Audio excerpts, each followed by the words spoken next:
Welcome back to our channel.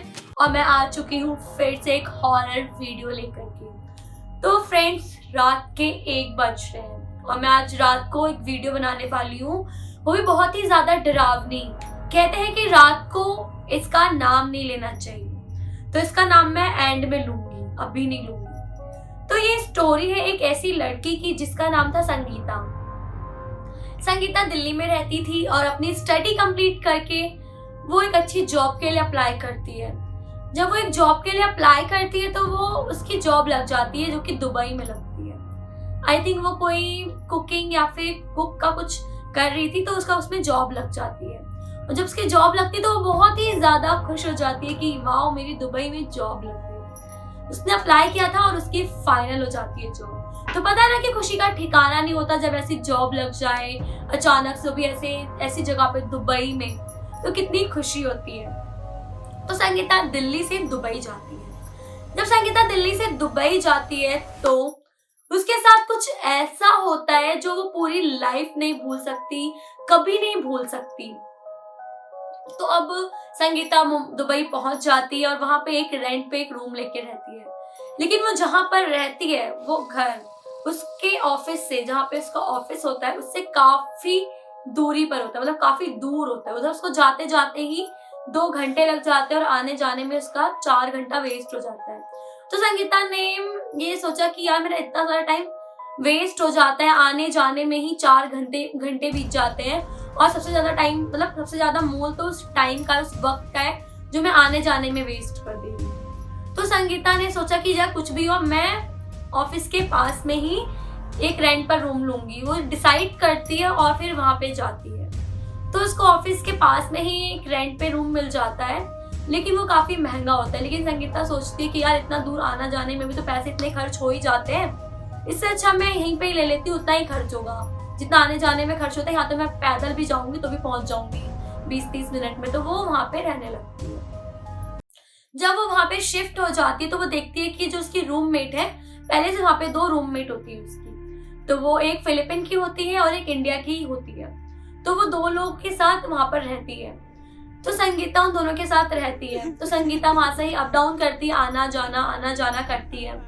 तो एक दिन क्या होता है, वो ना रोने की आवाज सुनती है। उसको आवाज तो पहले से सुनाई देती है, बिकॉज उसको शायद 1 हफ्ता हो गया था वहां पे रहते रहते। संगीता को हर रोज वो आवाज आती थी, बट संगीता सोचती शायद मैं न्यू हूँ, ऐसी आवाज पहले से आती होगी, कोई टीवी भी देखता होगा, सीरियल देखता होगा, कि ऊपर नीचे काफी लोग थे वहां पे रेंट पे रहने वाले। तो सोचती थी कोई होगा जो ऐसी सुन रहा होगा गाने वाने, तो इग्नोर करती थी। लेकिन जब 2 हफ्ते बीत गए तब भी वो आवाजें कंटिन्यू आ ही रही है। तब संगीता गौर करती है कि जब वो देखती है कि जो उसकी रूममेट है वो रो रही है, और बहुत अजीब तरीके से रो रही है। मतलब वो होता है ना कि रोना होता है कि हम सिसक के रोते हैं, और वो अजीब तरीके से पैरों को ऐसे करके, ऐसे सर नीचे करके तेज रो रही है। तो संगीता उससे कुछ पूछती नहीं है, सोचती है शायद इसकी लाइफ में कुछ चल रहा होगा, ब्रेकअप इसलिए रो रही है। तो संगीता इग्नोर करके अपने रूम में जाके सो जाती है। फिर दूसरे दिन भी वो वैसे ही रो रही होती है पागलों की तरह, लेकिन आज वो रो रही होती है वहां पे, मतलब कि किचन के पास बैठ करके रो रही होती है, और उसके एक चोट लगी होती है हाथ में। संगीता फिर सोचती है, फिलिपिन लड़की क्या पागल है, पूरे दिन रोती रहती है, हाथ में भी चोट लगा ली, लग रहा गिर गई होगी। तो उसके पास जाती, कहती क्या हुआ, क्यों रो रही है। तो वो ना उसको धक्का दे देती, कहती हटो, मुझे टच मत करो, मुझे मत छुओ। तो संगीता बोलती क्या हो गया, मुझे तो बताओ, क्या हो गया, मैं भी लड़की हूँ, बताओ, तुम्हें कोई परेशान कर रहा है, कोई प्रॉब्लम है, मुझे बताओ। वो लड़की नहीं बोलती है। तो जो उसकी इंडिया की एक और लड़की होती है जो कि मुंबई की होती है, तो वो बोलती है यार, इस लड़की को क्या हुआ है, क्यों रोती रहती है ये।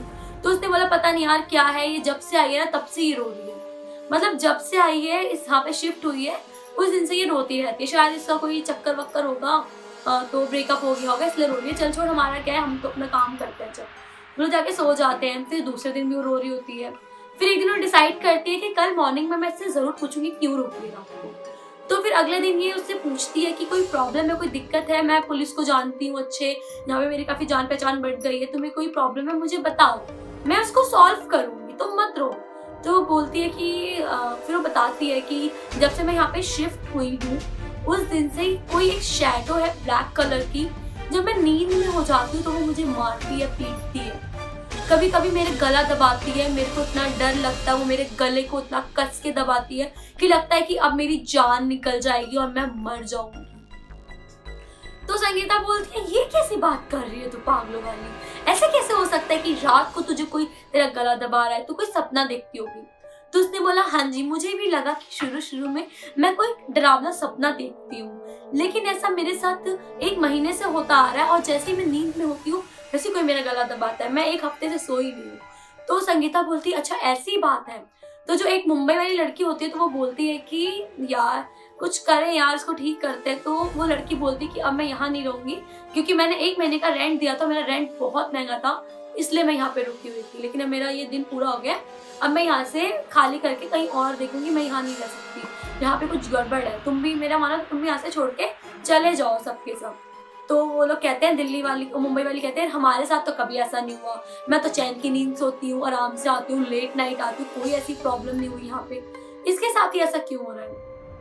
तो वो लड़की खाली कर देती है, फिलिपीन वाली लड़की रूम खाली कर देती है। जो दिल्ली वाली लड़की संगीता ये सोचती है कि यार ऐसा क्या हुआ है उसके साथ, जो ऐसे रोती, तो वो सोचती है, कहते हैं ना कि हम लोग मतलब सोचते उस चीज को इमेजिन करने लगते हैं कि अगर हमारे साथ ऐसा होता है, जैसे कि मैं भी ऐसा करती हूँ कि कभी कभी अगर मेरे साथ ऐसा हुआ तो मैं क्या करती। सभी लोग, कुछ लोग ऐसा, मतलब सभी लोग ऐसा सोचते हैं कि अगर हम पे बीती होती तो क्या होता, तो वही चीज है उस पे बीती तो क्या होता। तो संगीता इसी चीज को सोच रही होती है, फिर कहती चलो कोई नहीं, वो सो जाती है। ऐसा 1 हफ्ता हो जाता है, कहती शायद वो बकवास कर रही होगी, ऐसा तो कुछ नहीं है, यहाँ पे सब कुछ नॉर्मल है, ऐसा तो कुछ नहीं हो रहा है। फिर उसके बाद वो सो जाती है और जैसे ही वो नींद में हो जाती है ना, वैसे ही कोई उसका ना गला दबा रहा होता है, उसकी वो नींद में होती तो वो ऐसे कर रही होती, कोई उसका ना कस की गला दबा रहा होता है। वो अपनी आंखें खोलती है और उसको कोई उठा के पलंग से धपाक नीचे फेंकता है और वो संगीता डर के मारे कोने में ऐसे बैठ जाती है और कहती है कौन है से सिकने लगती है, बहुत ज्यादा कांपने लगती है, वाइब्रेट करने लग जाती है, उसकी पूरी बॉडी हिलने लगती है। वो एक कोने में बैठ करके देखती है कि कौन मुझे मार रहा है। तो वो देखती है कि गेट के पास कोई खड़ा है, उसकी बॉडी तो ह्यूमन फिगर की तरह से कोई आदमी खड़ा है, लेकिन वो दिखता नहीं है कि वो आदमी है। वो डर जाती है और वो फिर सोचती है कि फिलिपीन वाली जो लड़की थी उसने मुझे ऐसे ही किसी चीज के बारे में बताया था कि वो एक दिखता तो आदमी की तरह है, बट वो बिल्कुल भी आदमी की तरह नहीं होता है, वो मुझे मारता है, पीटता है। तो वो चीज़ें सोचती है कि यार ये कोई सपना तो हो नहीं सकता कि मैं पलंग से इतने कोने में जाके गिर जाऊंगी और मुझे इतनी चोटें लग जाएंगी। उसको बहुत चोट लगी होती है, गले पे भी घात के निशान होते दबाने के। तो उसको ये लगता है कि शायद ना मुझे कोई लड़कियां परेशान कर रही है, और जो ये मुंबई वाली ना ये पी कर आती है, ड्रिंक करके आती है, इसलिए तो मुझे कहीं नहीं मारा है। तो वो उससे पूछती है कि तू मुझे परेशान तो नहीं करती है, तू पीकर आती है रात को, तू मुझे मारती तो नहीं है, तू इतना ड्रिंक करती है। तो उसने बोला ओ हेलो, मैं ड्रिंक करती हूँ लेकिन मैं किसी को हार्म नहीं पहुंचाती, मैं अपने रूम में ड्रिंक करती हूँ और रूम से बाहर भी नहीं आती हूँ, मैं सो जाती हूँ चुपचाप। तो उसको बताती है कि जैसा फिलिपीन वाली लड़की के साथ हुआ था ना, same to same as it is, same to same मेरे साथ कल रात को हुआ है। तो वो लड़की बोलती है तो पागल तो नहीं हो गई यार, तो क्या वो फालतू बातें, तू ना ज्यादा सोच रही है ना उसके बारे में, इसलिए तुझे ऐसा लग रहा है, तेरे साथ ऐसा कुछ भी नहीं हो रहा है, चिल कर यार, तू भी पी के सो जा। तो उसको बोलती है तो पागल है क्या, हट, तेरे मुझसे बदबू आ रही है, वो ऐसा बोलती है उसको, तेरे हट यहाँ से। तो वो बोलती है चल चल निकल, आजकल की लड़कियां तो उसको ऐसे बोलती है, चली जाती है। फिर दूसरे दिन वो फिर से सोती है और उसके साथ सेम टू सेम ऐसा होता है, उसको दिखता है ना कि कोई मीन्स कोई शैडो या कोई चीज है जो उसकी चेस्ट के ऊपर बैठ करके उसकी सांस रोक रही है, और सांस रोक रही है, उसको धक्का मार रही है, कुछ कर नहीं पा रही है, वो अपनी बॉडी को हिला भी नहीं पा रही है और ना ही मूव कर पा रही है उसकी बॉडी। और संगीता हिल भी नहीं पा रही थी, वो उसकी छाती पर बैठ के उसकी सांसों को रोक रहा था और वो उसको धक्का मारती है, जो भी करती है अपने आप को बचाने की कोशिश करती है, उसका हाथ पकड़ता है और उसको फेंक देता है। उसको बहुत तेज हाथ में लगती है और उसकी नींद खुलती है और रोना शुरू कर देती है। फिर वो याद करती है कि ऐसे ही फिलिपीन वाली लड़की रोती थी, वो रोना शुरू कर देती है और उसको ऐसा फील होता है कि यार ये क्या हो रहा है मेरे साथ, ये क्यों हो रहा है मेरे साथ, मैंने क्या बिगाड़ा है किसी का, मैंने क्या किया है किसी के साथ। सुबह होती है और वो इस घर के ओनर से मिलती है, रूम के ओनर से, जो भी मकान मालिक होता है उसके पास जाती है और बताती है कि यहाँ पे एक लड़की थी फिलिपिन वाली, उसके साथ ऐसा हुआ था और मेरे साथ भी same to same, as it is same to same मेरे साथ भी वही चीज हो रही है। मैं ये चीज बर्दाश्त नहीं करूंगी, बताओ इस घर में क्या है। तो वो औरत बोलती है कि देखो इस घर में ना और भी लड़कियां रहती है, तुम अकेली नहीं रहती हो, इस घर में बहुत लड़कियां रहती हैं। आज तक उन्होंने तो ऐसी कोई कंप्लेंट नहीं करी। तुम क्या कुछ ख्याली पुलाव बना रही हो क्या? तुम पागल वाली बातें कर रही हो क्या? तुम मेरा ये कहना चाहती हो कि मेरा ये जो फ्लैट है ये भूतिया फ्लैट है? तो उसको सुना देती है। अब क्या होता है, अब बेचारी सोचती है कि यार मैं क्या ही बोलूं। अब संगीता सोचती है कि छोड़ो, वो हट जाती है। फिर वो ये डिसाइड करती है कि मैं इस घर को चेंज कर दूंगी, मैं यहाँ नहीं रहूंगी, मैं यहाँ नहीं रह सकती। जैसे तैसे वो एक रात जागती है, वो पूरी रात जागती, वो नहीं सोती है, वो पूरी रात जागती और देखती है कि क्या होता है। और जब वो पूरी रात जागती तो उसके पास तो वो आएगा ही नहीं, क्योंकि वो उसका नाम है।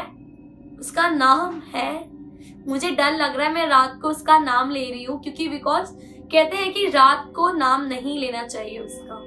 लेकिन मैं बहुत ज्यादा रिस्क ले रही हूँ, तो मेरे लिए प्रेयर करना गॉड से। बोबा भूत वो होते हैं जब आप आधी नींद में होते हो ना, तब वो आपके पास आते हैं। और वो ऐसे लोगों के पास आते हैं जिनकी बॉडी वीक होती है, जो आत्माओं से, भूत प्रेत से डर जाते हैं, जिनको रात में पसीना आ जाता है जरा सी चीजें हिलने पर। बोबा भूत उनको कनेक्ट कर लेता है। तो उसके साथ भी यही हो रहा था, फिलिपिन वाली लड़की के साथ भी यही हो रहा था। और दुबई में ऐसे बहुत सारे केसेस हैं बोबा भूत के। बोबा भूत एक मतलब एक जिन की तरह होता है, लेकिन वो कोई किसी की आत्मा नहीं होती है। वो नर्क लोक से आता है, वो कोई राक्षस, कोई शैतान होता है वो। मतलब ओ माय गॉड, मतलब जैसे मैंने उसका नाम लिया है ना, मुझे अंदर से डर लग रहा है, क्योंकि मैं आज रात अकेली सोने वाली हूँ। क्योंकि आद्रिका तो अपने दादा के साथ सोएगी और मैं अकेली सोने वाली हूँ। तो मुझे डर लग रहा है कि अब क्या होगा मेरे साथ, और अगर बोबा भूत मेरे पास आ गया तो मैं क्या करूंगी। उसके बाद वो उस घर को खाली कर देती है, फ्लैट को खाली कर देती है संगीता, और कहीं और जा करके रहने के लिए देखती है। संगीता उसके बाद बताती है कि सब कुछ नॉर्मल हो जाता है, क्योंकि उन चीजों के बारे में सोचना बंद कर देती है। और उसकी मम्मी ने उसके लिए कुछ भिजवाया होता है, तांत्रिक वाली चीजें, वो उसको पहन के रखती है। तब उसके पास वो आना बंद हो जाता है और वो अपनी हिम्मत से काम लेती है और कभी नहीं डरती फिर। तो इसीलिए कहते हैं सावधान रहो और सतर्क रहो, नहीं तो आपके पास ही बोबा भूत आ जाएगा। तो मुझे तो बहुत ज्यादा डर लग रहा है। वैसे भी रात के 1 बज चुके हैं वीडियो बनाते बनाते, और अगर गलती से बोबा भूत आ गया तो मेरा क्या होगा? अगर उसने मुझे पटक दिया तो मैं क्या करूंगी यार? भगवान मेरे पास तो बिल्कुल भी ना आए। तो फ्रेंड्स, अगर आप लोग के पास भी ऐसी कोई हॉरर स्टोरी है, कोई आइडिया है, या फिर अगर आपके पास कोई रिचुअल है, तो प्लीज मुझसे शेयर करें। मैं आपके लिए वीडियो बनाऊंगी, आपका नेम लूंगी वीडियो में। और मेरी वीडियो को एंड तक देखने के लिए थैंक यू सो मच। जिन ने वीडियो मेरी एंड तक देखी वो मुझे कमेंट करें, मैं उनका नेम लूंगी। और फ्रेंड्स, अगर मेरे चैनल को सब्सक्राइब नहीं किया तो सब्सक्राइब करें, मेरी वीडियो को लाइक करें अगर अच्छी लगी हो तो। और मेरी बहुत सारी हॉरर वीडियोस हैं, उनको भी जाकर देखिए। और नीचे मेरा इंस्टाग्राम भी आ रहा होगा, जाके फॉलो कीजिए, मैं आपको फॉलो बैक जरूर करूंगी। ओके, बाय बाय, मिलते हैं नेक्स्ट वीडियो के साथ।